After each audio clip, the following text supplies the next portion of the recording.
한국인에게는 검색 몇 번이면 끝나는 정보가 있습니다. 그런데 처음 오는 외국인은 그 정보를 찾느라 여행 첫날의 절반을 씁니다. 그래서 누군가는 무료 정보를 모아 10kg짜리 파일로 팔고 있습니다. 장소를 소유한 것도 아니고 식당에서 광고비를 받은 것도 아닙니다. 파는 것은 정보가 아니라 검색하지 않아도 되는 순서입니다. 오늘은 서울 카페와 맛집, 사진 명소를 하나의 디지털 여행 코스로 만들어 판매하는 구조를 처음부터 끝까지 해부해 보겠습니다. 과장된 수익 인증 대신 어디서 자료를 찾고 무엇을 상품으로 만들고 가격을 어떻게 계산하며 어떤 부분에서 실패하는지까지 숫자로 확인합니다. 먼저 왜 이런 파일에 돈을 내는지부터 봐야 합니다. 서울을 잘 아는 사람은 성수동 카페를 검색하고 근처 식당을 고르고 해질 무렵 갈 사진 명소를 바로 연결합니다. 하지만 해외 여행자는 장소 이름을 번역하고 영업시간을 확인하고 이동시간을 다시 계산해야 합니다. 리뷰가 오래됐는지 예약이 필요한지 메뉴 주문은 어떻게 하는지도 따로 찾아야 합니다. 무료 정보는 많지만 바로 실행할 수 있는 답은 흩어져 있습니다. 여기서 상품이 생깁니다. 예를 들어 서울에는 48시간이라는 영문 가이드를 만든다고 해보겠습니다.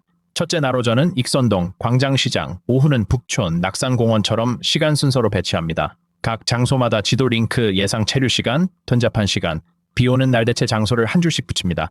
마지막에는 교통카드, 짐 보관, 예약 표현까지 넣습니다. 이것은 맛집 목록이 아니라 여행자가 그대로 따라하는 운영 매뉴얼입니다.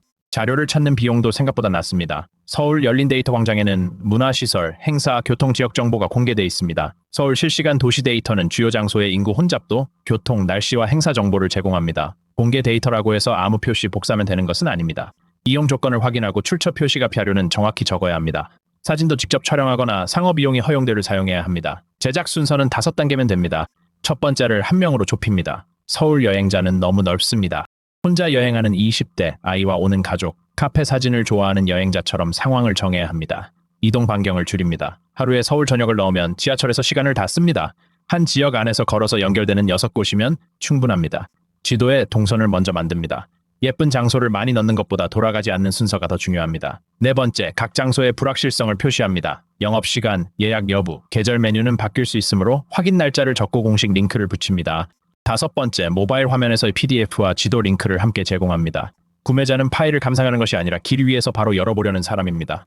이제 가격을 계산해 보겠습니다. 이 9달러는 마법의 숫자가 아닙니다. 디지털 상품 플랫폼에서는 결제 수수료와 플랫폼 수수료가 빠집니다. 검로드의 공식 안내를 기준으로 직접 링크에서 판매되면 판매 금액의 10%와 건당 5센트, 그리고 카드 처리 비용이 적용될 수 있습니다. 플랫폼 추천 마켓에서 판매되면 수수료가 더 높습니다. 따라서 19달러가 그대로 내 수익이 되는 아닙니다. 예시로 직접 링크 판매 한 건에서 약 15달러 전후가 남는다고 가정해 보겠습니다. 한 달에 10건이면 약 150달러, 30건이면 약 450달러입니다. 이것은 판매를 보장하는 숫자가 아니라 수수료를 고려한 구조 예시입니다. 하루 3건, 월 1070달러 같은 계산은 가능하지만 검색 노출과 후기, 상품 품질이 없으면 성립하지 않습니다.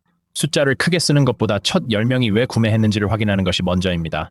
첫 상품은 거대한 서울 백과사전으로 만들 필요가 없습니다. 오히려 성수동 비 오는 날 옆시간 코스, 아이와 걷기 적은 서울 2일, 혼자 먹기 편한 을지로 저녁 코스처럼 한 가지 문제를 해결해야 합니다. 제목만 읽어도 누구에게 상품인지 보여야 검색과 추천에서 살아남습니다. 판매 페이지에는 3가지가 반드시 보여야 합니다. 첫째, 실제 페이지 미리 보기입니다. 둘째, 구매 후 받는 파일과 지도 링크의 목록입니다. 셋째, 마지막 업데이트 날짜와 환불 조건입니다. 현지인만 아는 비밀 장소 같은 문장만 반복하면 신뢰가 생기지 않습니다. 구매자는 비밀보다 시간을 절약할 수 있다는 증거를 원합니다. 가장 현실적인 첫 고객 확보 방법은 광고가 아닙니다. 같은 주제로 무료 샘플을 공개하는 것입니다. 예를 들어 쇼츠에서는 외국인이 놓치는 성수동 이동 순서를 30초로 보여주고 설명란에서 무료 한 페이지 샘플을 제공합니다. 긴 영상에서는 실제로 코스를 매는 과정과 수수료 계산을 공개합니다. 짧은 영상이 관심을 만들고 긴 영상이 신뢰를 만들며 샘플이 구매 결정을 돕는 구조입니다. 실패하는 지점도 분명합니다. 블로그 글을 그대로 번역해 붙이는 경우입니다. 정보가 오래됐거나 저작권 문제가 생깁니다. 지도에 유명 장소만 잔뜩 넣는 경우입니다. 구매자가 원하는 것은 장소수가 아니라 동선입니다. 셋째, 실제로 확인하지 않은 영업시간과 가격을 확정적으로 쓰는 경우입니다. 한 번의 오류가 후기 전체를 망칠 수 있습니다. 넷째, 만들고 업데이트하지 않는 경우입니다. 여행 정보는 상품이 아니라 관리가 필요한 서비스에 가깝습니다. 그래서 시작 기준을 아주 작게 잡아야 합니다. 오늘 한 지역과 한 명의 여행자를 정합니다. 내일 6곳의 공식 정보와 이동 시간을 확인합니다. 셋째, 날지도와 한 페이지 샘플을 만듭니다. 넷째, 날 영어 표현과 출처를 검수합니다. 다섯째, 날 무료 샘플을 공개하고 반응을 봅니다. 반응이 없으면 광고비를 쓰지 말고과 구매자부터 바꿉니다. 이 프로젝트의 핵심은 한국 정보를 외국인에게 비싸게 파는 것이 아닙니다. 누구나 찾을 수 있지만 아무도 한 번에 정리하지 않은 정보를 특정 사람의 특정 하루에 맞게 실행 가능한 순서로 바꾸는 것입니다. 정보의 가격은 희귀함보다 정리와 검증, 그리고 시간을 얼마나 줄여주는지에서 나옵니다. 판석 아저씨의 결론입니다.